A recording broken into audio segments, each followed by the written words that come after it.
पिछले 2-3 दिनों से एक टॉपिक काफ़ी चर्चा में है। वो टॉपिक ये है कि एक सिलिंड्रिकल ऑब्जेक्ट मिला है। सिलिंड्रिकल ऑब्जेक्ट का डायमेंशन है 2.5 से 3 मीटर, यानी लंबाई गुना चौड़ाई गुना ऊंचाई, इसी आसपास।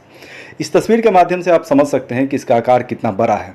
अगर इसको नज़दीक से देखा जाए तो ऐसा प्रतीत होता है कि यह शायद कॉपर का बना हुआ है। ऑस्ट्रेलिया के पश्चिमी समुद्र तट ग्रीन हेड बीच से मिला यह वस्तु स्पेस डिब्रीज है। मीडिया पे बहुत तरह की बातें हो रही हैं, न्यूज चैनल पे बहुत सारा जानकारी दिया जा रहा है।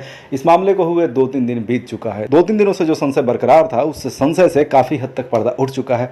पर्दा इसलिए उठा कि दुनिया भर के जो एक्सपर्ट हैं इस फील्ड में, वो अपनी बातों को अब रख रहे हैं। मैरीन बायोलॉजिस्ट यानी जो समुद्री विज्ञान से जुड़े हुए विशेषज्ञ हैं, वो अपनी बातों को बता रहे हैं। एस्ट्रोफिजिसिस्ट, दुनिया भर के स्पेस एजेंसी में काम करने वाले एक्सपर्ट इंजीनियर इस पर अपनी बातों को रख रहे हैं। तो चलिए समझते हैं पूरा विस्तार से। ये लोकेशन जो आपको दिख रहा है, ये हिंद महासागर है, ऑस्ट्रेलिया है, इंडिया है। भारतीय अंतरिक्ष एजेंसी स्पेस में किसी सैटेलाइट को लॉन्च करती है तो जाहिर सी बात है, या तो वो PSLV का इस्तेमाल करती है या GSLV का इस्तेमाल करती है as a launch vehicle. PSLV और GSLV में अलग अलग तरह के रॉकेट्स, अलग अलग स्टेजेस में यूज होने रॉकेट का इस्तेमाल होता है। श्रीहरिकोटा में जो लॉन्च पैड है, यहाँ से जो रॉकेट उड़ान भरता है, वो आप जब वीडियो देखे होंगे तो स्टार्टिंग में वो सीधे की तरफ उड़ता है, लेकिन जैसे ही थोड़ा सा ही ऊंचाई पे जाता है, वो एक इंक्लाइनेशन लेता है हिंद महासागर की तरफ, और लॉन्चिंग के महज कुछ ही मिनटों के बाद रॉकेट अलग हो जाता है सैटेलाइट से या उस ढांचा से जिसको स्पेस में स्थापित करना होता है। स्पेस में स्थापित करने का मतलब या तो उसको मून का चक्कर लगवाना है या उस ऑब्जेक्ट को पृथ्वी का चक्कर लगवाना है। दोस्तों, आप एग्जांपल समझिए चंद्रयान 3 का। चंद्रयान 3 का लॉन्चिंग 14 अप्रैल को हुआ। इसमें जो लॉन्च व्हीकल इस्तेमाल हुआ वो था GSLV Mach 3, या उसको एक और नाम दिया गया LVM-3।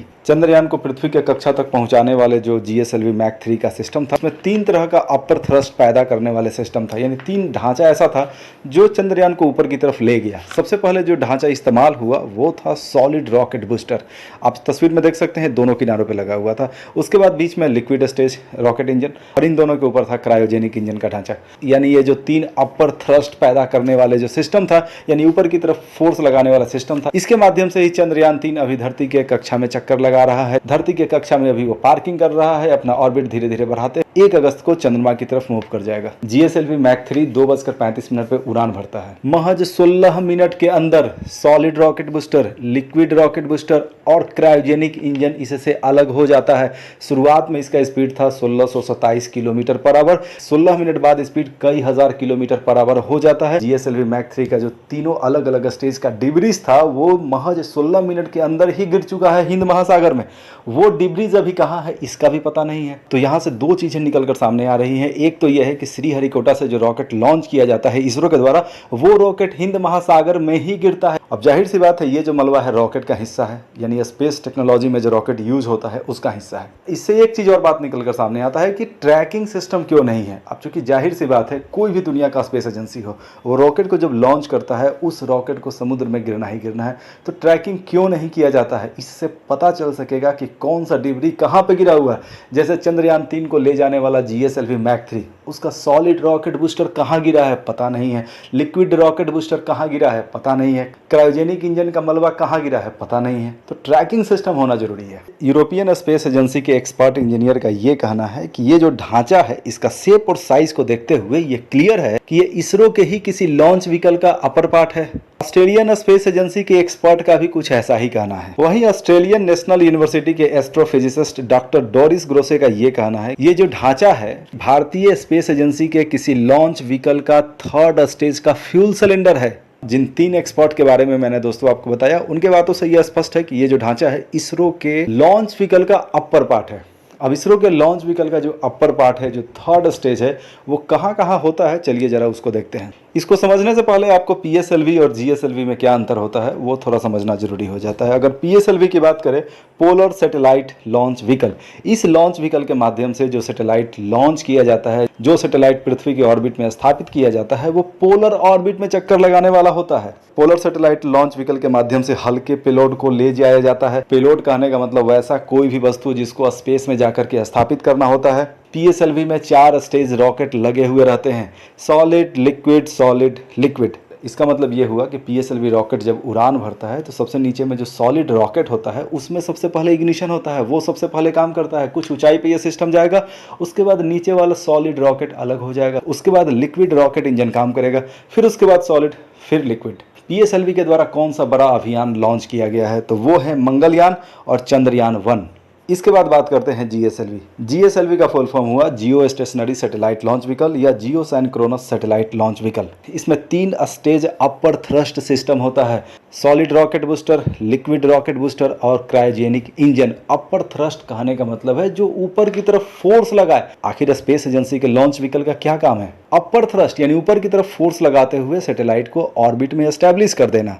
जीएसएलवी में सबसे पहले सॉलिड फ्यूल्ड रॉकेट का इस्तेमाल होता है, उसके बाद लिक्विड फ्यूल्ड रॉकेट का इस्तेमाल होता है और लास्ट में क्रायोजेनिक इंजन का इस्तेमाल किया जाता है। जीएसएलवी में सामान्यतः भारी पेलोड को ले जाया जाता है। थोड़ा देर पहले मैंने आपको बताया कि पीएसएलवी में हल्के पेलोड को ले जाया जाता है। जीएसएलवी का इस्तेमाल सामान्यतः तब किया जाता है जब किसी सैटेलाइट को जियो स्टेशनरी ऑर्बिट यानी कि धरती के सतह से 36,000 किलोमीटर की ऊंचाई पर स्थित ऑर्बिट में अगर किसी सैटेलाइट को स्थापित करना होता है, तब जीएसएलवी लॉन्च व्हीकल का इस्तेमाल किया जाता है। जियो स्टेशनरी सैटेलाइट जो 36,000 किलोमीटर की ऊंचाई पर होता है, वहां पर अगर कोई सैटेलाइट एस्टैब्लिश हो जाता है तो वो 24 घंटा में धरती का एक चक्कर लगाएगा। धरती चूंकि पश्चिम से पूरब की ओर चक्कर लगाता है और 24 घंटा में ही अपनी धुरी पे एक चक्कर लगा लेता है, तो इस वजह से जो सैटेलाइट है उसको अगर आप देखोगे तो वो सैटेलाइट एक जगह स्थिर दिखेगा।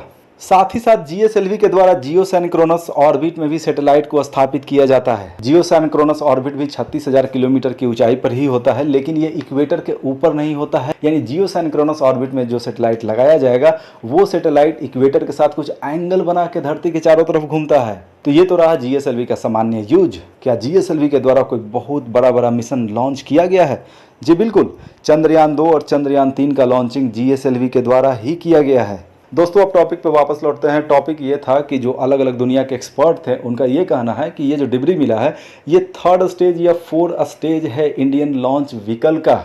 दोस्तों, आप इस तस्वीर को देखें, ये इसरो के ऑफिशियल वेबसाइट से लिया गया तस्वीर है। एक चीज़ और मैं दोस्तों आपको कहना चाहूँगा, जो तस्वीरों को आप देखना चाहते हैं, जो सटीक तस्वीरें आप देखना चाहते हैं, तो आपको इसरो के ऑफिशियल वेबसाइट पर जाकर ही देखना चाहिए, क्योंकि ऐसे आप अगर गूगल सर्च करते हैं तो बहुत सारा जो चीज़ है उसमें गलत भी जानकारी रहता है। पीएसएलवी के बदला जीएसएलवी को दिखा देगा।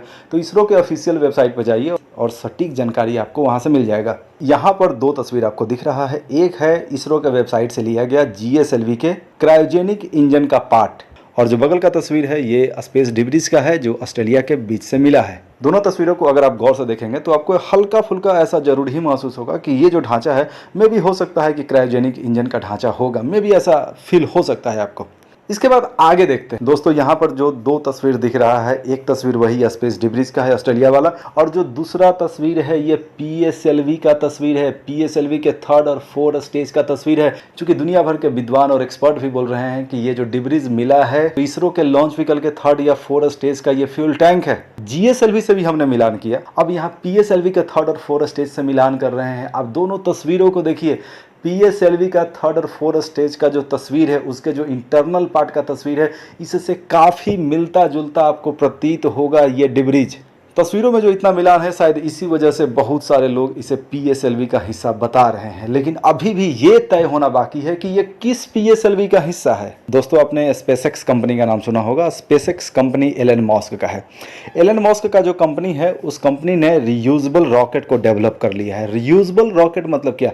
वैसा रॉकेट जो लॉन्च पैड से उड़ान भरेगा, सैटेलाइट को ऑर्बिट में एस्टैब्लिश करेगा और वो रॉकेट फिर से वापस आ जाएगा। यानी कि उस रॉकेट का समुद्र में गिरने जैसा कोई झंझट ही नहीं रहेगा। तो क्या ऐसा रॉकेट इसरो को डेवलप नहीं करना चाहिए? बिल्कुल डेवलप करना चाहिए। दोस्तों, पिछले 2-3 दिन से ये स्पेस डिब्री जब से चर्चा में है, आपने एक वर्ड जरूर सुना होगा, वो वर्ड है बार्निकल्स। बार्निकल्स क्या होता है? बार्निकल्स समुद्र में रहने वाले छोटे प्राणी हैं जो दूसरे समुद्री जीवों के बॉडी पर सामान्यतः चिपक जाते हैं, या कोई भी ढांचा अगर समुद्र में है तो वो उस पर चिपक जाता है। जैसे कोई समुद्री जहाज अगर लंबा समय तक समुद्र में रहेगा तो वो उस पर चिपक सकता है। इसके अलावा समुद्र के अंदर जो चट्टान वगैरह है उस पर भी ये चिपक जाता है। ऑस्ट्रेलिया के बीच से ये जो स्पेस डिब्रीज मिला है इसके ऊपर भी बार्निकल्स चिपके हुए हैं। मैक्सिमम लोगों का ये कहना है कि बार्निकल्स को इस तरीके से चिपकने में एक लंबा समय लगता है, लेकिन अगर साइंटिफिक नज़रिया से देखा जाए तो बहुत सारे और भी ऐसे सवाल हैं जिन पर ध्यान देना काफ़ी ज़रूरी हो जाता है। जैसे कि बार्निकल्स का किसी के ऊपर चिपकना बहुत सारे फैक्टर पर डिपेंड करता है। और चूंकि बार्निकल्स पानी में ही चिपकेगा और ये स्पेस डिब्री जाहिर सी बात है पानी में ही पहले था और ये तैरते हुए समुद्री किनारे पर आ गया। किसी वस्तु पर बार्निकल्स का चिपकना कई सारे फैक्टर पर डिपेंड करता है, जैसे कि पानी का बहाव का गति क्या है, जिस वस्तु पर वो बार्निकल्स चिपक रहा है उस वस्तु के पास खुद का स्पीड है या नहीं है। इसके अलावा बार्निकल्स का कौन सा प्रजाति उस वस्तु के ऊपर चिपक रहा है, क्योंकि बार्निकल्स का भी बहुत सारा टाइप्स है, बहुत सारा प्रजाति है उसका। पानी में कोई वस्तु रुका हुआ है और पानी में कोई वस्तु चल रहा है तो सामान्यतः पानी में जो वस्तु रुका हुआ है उस पर बार्निकल्स के चिपकने का रेट ज्यादा होता है, जबकि कोई वस्तु अगर मूव कर रहा है जैसे कि समुद्री जहाज तो उस पर बार्निकल्स के चिपकने का रेट स्लो होता है। तो क्या ऐसा हो सकता है कि ये जो स्पेस डिब्रीज मिला है इस पर बार्निकल्स हाल फिलहाल चिपके हों? अब ये एक गहन जांच का विषय है। मैंने तो आपको 2-4 फैक्टर बताए, इसके अलावा और भी बहुत सारे फैक्टर हैं, क्योंकि बार्निकल्स जो चिपकता है तो वो सीमेंट जैसा गोंद छोड़ता है उस वस्तु पे, उसके बाद वो चिपकता है, और जिस मटेरियल पर चिपक रहा है वो मटेरियल किस तरह का है। तो कई सारे फैक्टर हैं, इतने सारे फैक्टर हैं कि जिसके बारे में साइंटिस्ट ही ज़्यादा कुछ बता सकते हैं।